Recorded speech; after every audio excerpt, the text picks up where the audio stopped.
This video is a summary of the quant reading on technical analysis. I obviously will not be able to go over every single graph, but in this particular segment, I'll at least emphasize what it is that you need to know. And I've aligned this part of the presentation with the learning objectives. The first learning objective has to do with the principle and assumptions behind technical analysis. Technical analysis can be thought of as the study of collective investor psychology or sentiment. The premise is that human behavior is not always completely rational. Human beings are driven by emotion. And since market participants at the end of the day are humans, therefore it is only expected that emotion makes its way into financial markets. So to give you a very simple example, if everybody is upbeat about the market, there is a positive emotion, then it is conceivable that the market will have a positive momentum and prices become higher than what is rationally justified. So that's the fundamental premise. It is a form of security analysis. End of the day, you are buying stocks, let's say, to make a return. And if you do your technical analysis well and technical analysis happens to work in your market, then this is a way of making money. We basically use technical analysis to decide when to buy and when to sell investments. The good thing about technical analysis is that it does not require detailed knowledge of the underlying instrument. So you are just looking at the volume numbers or the price numbers or some other metrics that are somehow derived based on price and volume to make a decision. You don't need to go study the economic drivers and the competitor behavior and the cash flow and all the other things that we discuss in the curriculum. As I mentioned before, the objective is to make a buy, sell, or hold decision. The underlying logic behind technical analysis is that supply and demand determines price. So no matter what the underlying state of a company, if you believe that the demand for a given stock is going to be very high, then you buy. Because if the demand is going to be high, then what will happen to the price of the stock? It will go up. And then obviously changes in supply and demand can change prices. And a premise is that prices can be projected with charts and other technical tools. You need to know your charts, and I haven't listed the charts here, but you need to actually either from my video lecture or from the curriculum look at the pictures corresponding to each of these. So you need to know what is a line chart. Very simplistically, in the line chart, the x-axis is time, and then you are looking at stock prices plotted against time. What does this tell you? At the most basic level, it can tell you whether a stock is trending up or trending down. Then you have a bar chart which has more information. In addition to the trend, it will also show you for any given period, be it a day or be it a week, the opening price, the closing price, the high price and the low price. And then there are candlestick charts which are a little more elaborate. So in addition to all of the above, the way the candlestick chart is structured, it also shows you whether the market closed up, which means the closing price higher than opening price, or whether the market closed down.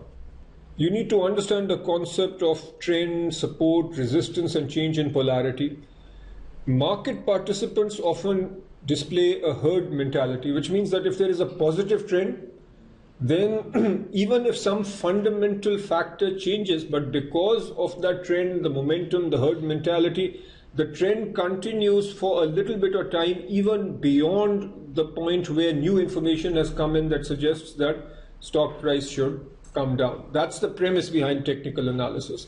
And I'll just make a point here that later on in equity, we'll study the concept of efficient markets.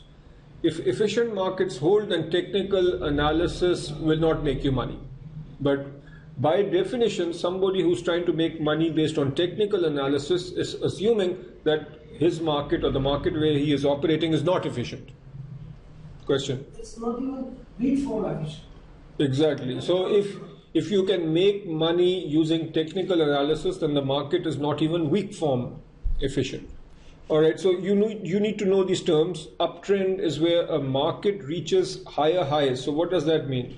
If the market is going like this, to say that you have an uptrend, you look at all the highs, and if every time the high is higher than the previous high, then we say we have an uptrend.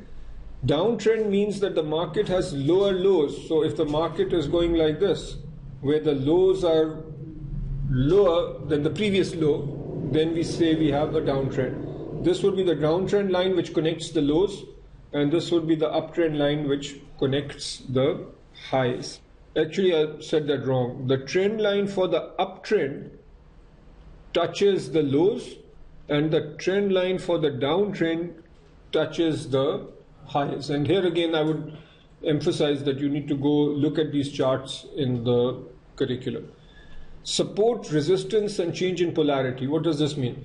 If we have a chart that looks roughly like this, when we say that the market or a given stock has reached a support level, this is a support level. That means that stock price is down, and at the support level, the selling will stop and buying will start.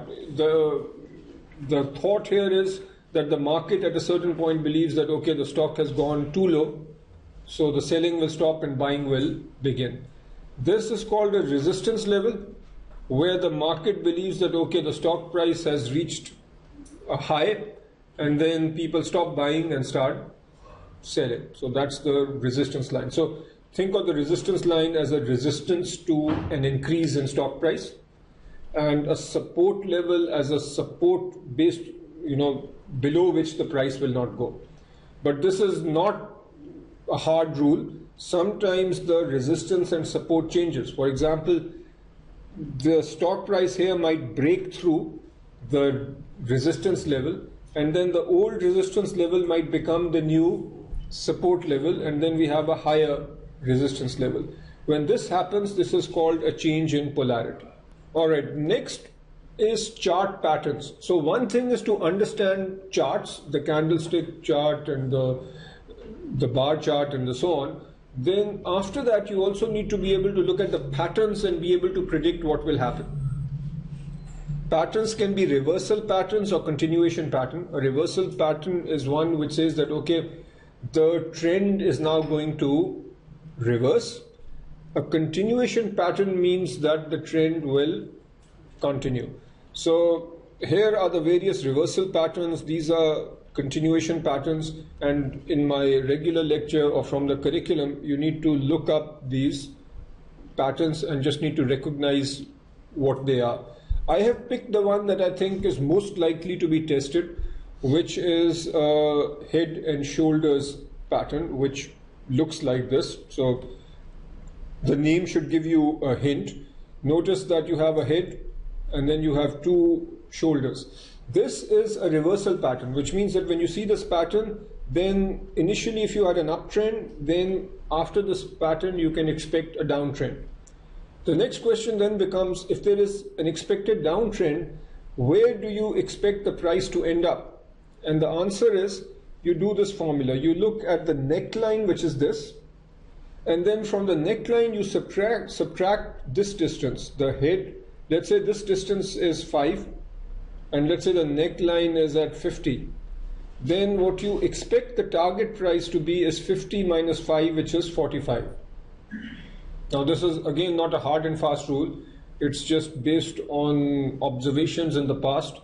When technical analysts have seen this sort of a pattern, they predict that the trend will reverse, and they predict that the price will end up being 45. 45 again being, start with the neckline as your base and then minus the distance from the head to the neck. All right. So just to keep you with me, we talked about charts, then we talked about chart patterns. This item is technical indicators. Very broadly speaking, you can have indicators based on price, shown on the left side of the screen, and then indicators not based on price, shown on the right. Not based on price, we are looking at sentiment indicators. So you do opinion polls. Are you bullish on the market, bearish on the market? Ask enough experts. If most people are bearish, then what will you expect the market to do? You will expect it to go up. There can be some calculated statistical indices for the sentiment. Another type is flow of funds indicators. Okay, some people here are talking about bearish and bullish. Just to make sure you know this, bullish means that you expect the market to go up. Bearish means that you expect the market to go down. All right, fund of funds indicators, flow of funds indicators means that you are looking at where funds are going and using that to predict stock prices or whatever asset you are evaluating. And the logic is straightforward. The funds that are flowing in or out are giving you an indication for the supply and demand. And ultimately it is the supply and demand which will impact the prices in the market. Now, I'm not going to go over each of these. At the most basic level, you need to recognize these sorts of indicators and you need to recognize the names. Obviously, I would want you to be more diligent here and then learn a couple of lines about each of these, which are given in my regular lecture. On the left-hand side, we have price-based indicators. So you have moving average lines, which basically take the average of the last 20 days or 30 days. So the point of using a moving average is that it smooths things out. So if you have stock movement like this, a moving average will be smoother and it will give you a better sense for what's going on. Then somebody named Bollinger created bands using the concept of moving averages, and essentially the bands are around the stock movement, and these bands allow you to determine where to buy, where to sell. Momentum indicators or momentum oscillators are also based on price, and these are the different kinds of momentum oscillators. I would encourage you to learn at least a line or two about each of these. Next point is cycles, and here again all I've done is, there are not that many learning objectives in this reading, so I've taken each learning objective and put a slide based on each one, so you need to know these. Technicians use various cycles to predict future movements in security prices. Even cycles, in fields such as astronomy and climate can influence the economy and hence capital markets. These are the commonly referenced cycles.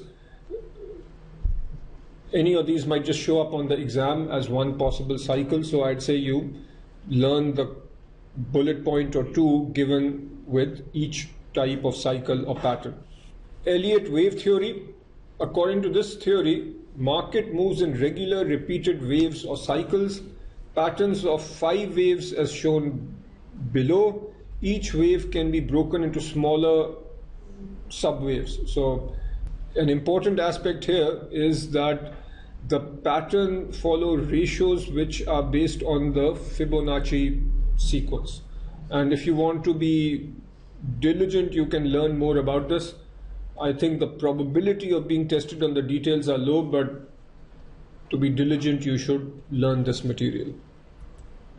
And then the final slide here, intermarket analysis. This is based on the principle that all markets are interrelated and influenced each other. So you look for inflection point in one market as a sign for what will happen in another market.